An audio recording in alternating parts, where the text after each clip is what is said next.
Donc je vais venir modéliser ici à partir des structures. Je vais venir habiller ces structures avec de la modélisation polygonale. Donc ici, voilà, j'accède à toutes mes structures et je vais commencer par la patte ici. Donc je vais partir d'un cylindre. Donc je vais sur mon panneau de commande, primitive standard, cylindre, et je viens créer un cylindre ici, n'importe quelle taille, n'importe où, c'est pas très gênant. Et je vais venir, donc on voit que le point de pivot de ce cylindre est à la base du cylindre. Je vais venir ajuster ce point de pivot, aligner ce point de pivot à ma structure qui est ici. Et le point de pivot de cette structure est au sommet de cette structure. Donc je prends mon cylindre, je viens cliquer sur l'outil aligner, et je viens cliquer sur la cible d'alignement qui est la structure. J'aligne mon point de pivot sur les trois axes, X, Y, Z, point de pivot à point de pivot, et je demande à ce que l'alignement se fasse aussi en mode local par rapport à ma rotation. OK. Donc ici j'obtiens ceci, j'ai une perpendicularité de mon cylindre par rapport à ma structure, donc c'est pas très gênant. Je fais un clic droit, je passe en mode rotation, et je vais choisir le mode local pour que le point de pivot, enfin que mon triptyque de rotation soit bien par rapport au local objet. Donc ici, je suis OK, je viens juste activer mon snap ici, j'active l'accrochage d'angle, et je viens bien prendre le bon axe de rotation, c'est-à-dire Y, et je viens pivoter mon cylindre de 90% pour qu'il soit exactement aligné à ma structure. Je vais modifier ensuite ce cylindre, je fais un clic droit sur le segment hauteur pour enlever le nombre de segments hauteur, et je viens convertir ça en polygone éditable. Donc ici, une fois que j'ai converti ce cylindre, je peux accéder à un tas de paramètres, un tas de sélections qui vont me permettre de modifier profondément la topologie de l'objet. Donc ici, je viens prendre le polygone qui se trouve au sommet du cylindre, je passe ici en mode local, et je vais pouvoir baisser dans l'axe pour laisser de l'espace pour ma future articulation qui se trouvera ici. Je vais un peu déplacer vers le bas ce polygone là, je vais lui faire une échelle. Voilà. Et là, je vais faire la même chose sur celui-ci, je vais le déplacer légèrement vers le haut pour commencer à voir la forme de ma patte. Bon, à partir de là, c'est roue libre. Donc déplacer, je vais en appuyant sur Shift, je viens extruder une partie ici. Je vais faire une petite échelle. J'appuie sur Shift de nouveau en déplaçant. Échelle, j'appuie sur Shift. Alors l'échelle, je vais la mettre en mode local aussi. Comme ça, je vais obtenir une insertion en appuyant sur Shift. Voilà, je vais réduire un petit peu. Déplacer. Alors, j'appuie sur Shift aussi pour déplacer. Voilà, je vais créer la partie supérieure de ma patte ici. Donc, je déplace ce cylindre, cette partie ici, échelle. Je vais venir à Shift, avec Shift, créer une insertion positive. Déplacer en appuyant sur Shift toujours, je crée une extrusion. Je modifie l'échelle pour élargir le diamètre de cette partie-là de ma patte. Et je vais faire un déplacé en appuyant sur Shift pour créer l'extrémité de ma patte, par exemple, ici.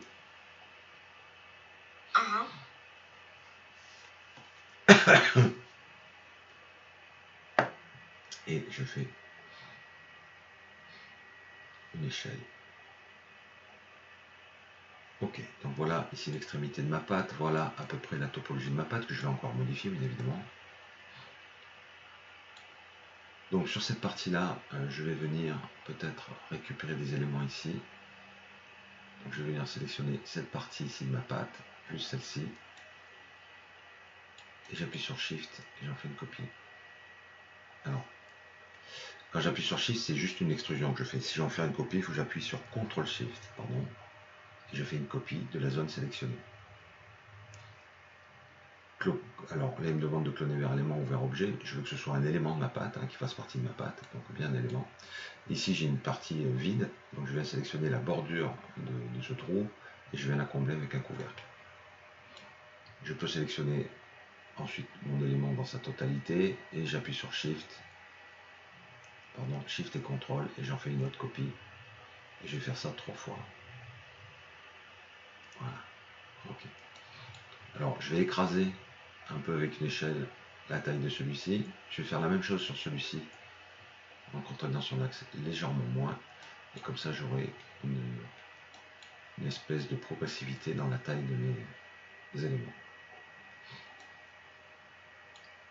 On va les sélectionner les trois, on va réduire leur taille en diamètre, échelle, je fais le diamètre sur un plan. Donc voilà, je baisse le diamètre de mes trois éléments. Donc je pourrais peut-être faire un peu moins celui-ci, un peu plus celui-là, et encore un peu plus celui-ci. Voilà. Donc j'obtiens ceci. Alors on voit que si j'appuie sur F4, j'ai des facettes. Donc ça c'est pas gênant, je peux cliquer sur l'option lissage 30 degrés. Donc il y a pour but de lisser les polygones qui ont un angle maximum de 30 degrés entre eux. 30 degrés moins. Donc là on est pas mal. Je vais rajouter peut-être du chanfrein.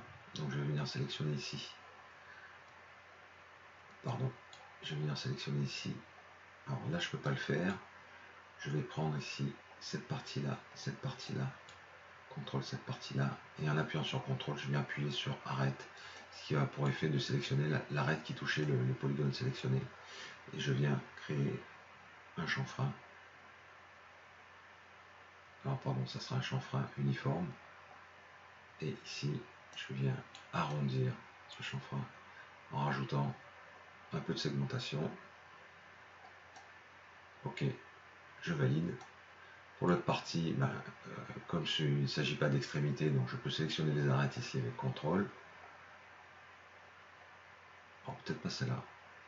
Et je vais faire un bouclé sélection, donc il va sélectionner tout le pourtour. Et je vais rajouter un chanfrein nouveau, donc il va me proposer la même valeur que je vais garder. Et sur celui-ci, CTRL, double-clic à côté, il va tout sélectionner. Je vais faire un chanfrein un peu plus important, comme ceci.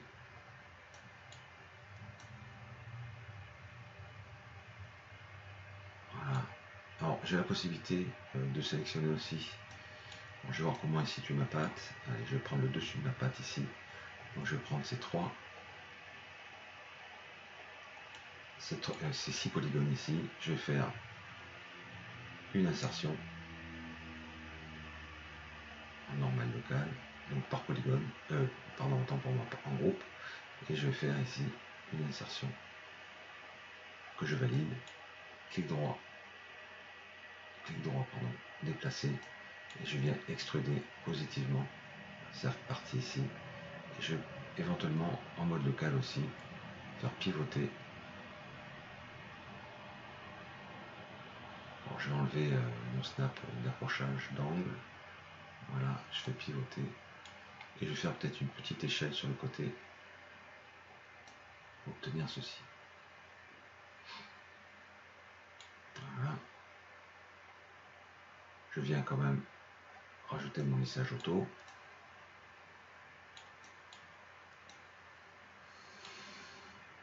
Et pourquoi pas ici rajouter un élément qui vient, un tuyau par exemple, ou je sais pas quoi. Après ça dépend de ce que vous voulez faire. Donc ici je viens par exemple, je vais prendre un cylindre. Alors il y a plusieurs possibilités de le faire. Je vais mettre en vue de côté comme ceci. C'est pas, ça mange pas trop en fait. Je vais venir, pour avoir des choses bien droites, pour pouvoir bosser correctement, je peux quand même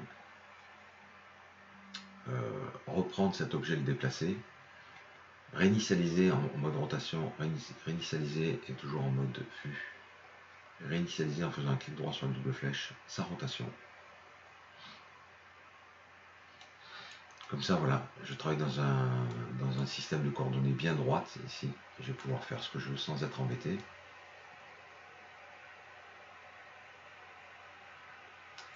Alors, je vais par exemple faire des tuyaux.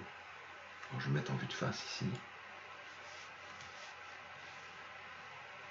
En vue de gauche peut-être. Voilà. Je vais isoler ma sélection. Et là, je vais pouvoir faire, par exemple, un système de tuyauterie, pourquoi pas. Alors, je vais le prendre comme ceci. Je vais faire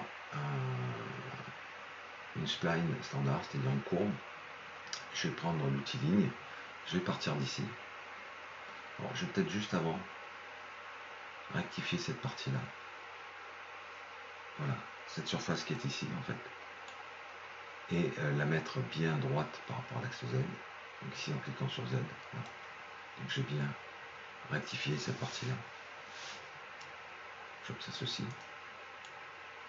Et je vais faire un tuyau qui part. Donc je vais le faire partir d'ici par exemple. En appuyant sur Shift, je contrains à être bien vertical. Et je vais le faire descendre par ici. Ok, alors ça donne ceci. Je vais le déplacer pour l'amener à l'endroit que je souhaite.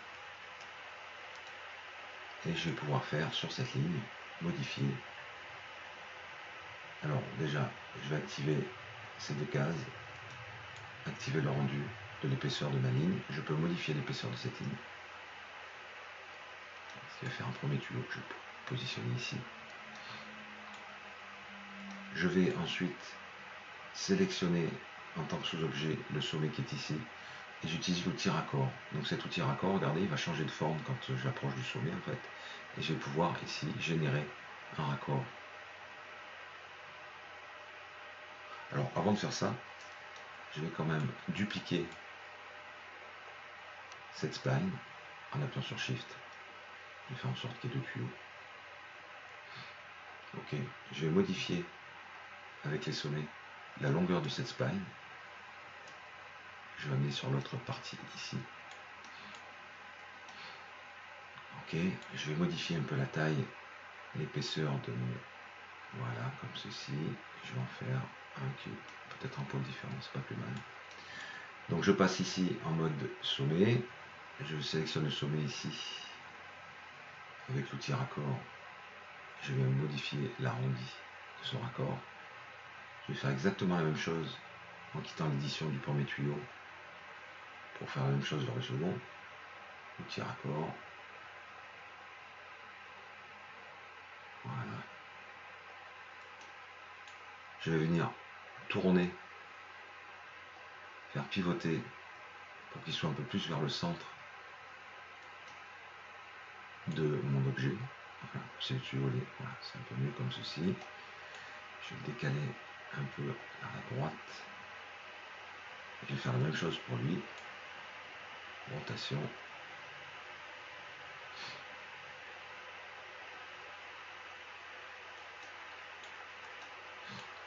Voilà, je peux convertir ça en polygone éditable. Et je vais faire les raccords qui sont à la base. Je sélectionne ici ma partie qui est là. Voilà.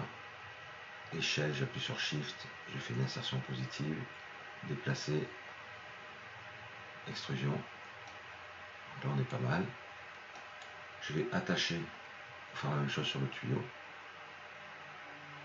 Et je vais venir sélectionner la base de mon raccord ici.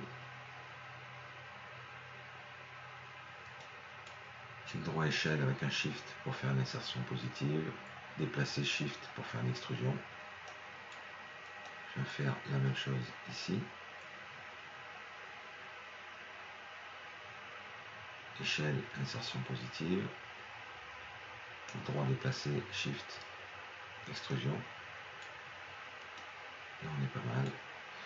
Et je fais la même chose ici.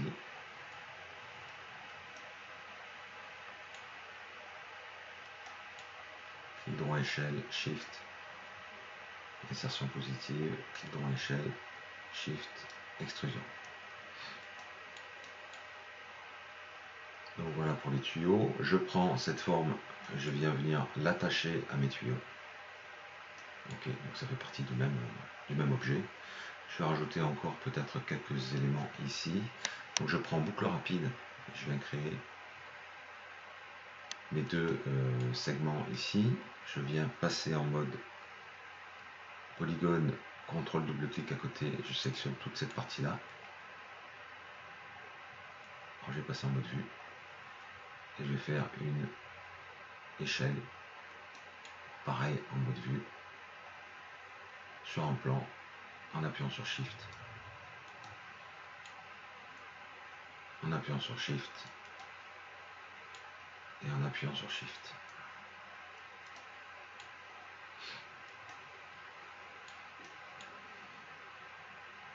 Pareil ici.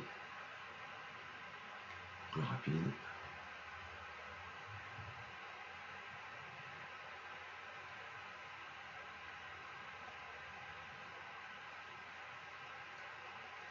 Contrôle double-clic, échelle, en appuyant sur Shift sur un plan,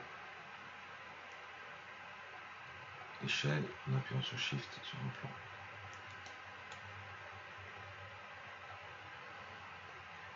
Je quitte l'isolation de ma scène, je sélectionne cet objet-là et je vais l'aligner comme on l'a fait tout à l'heure, point de pivot sur tous les axes ainsi qu'en orientation locale.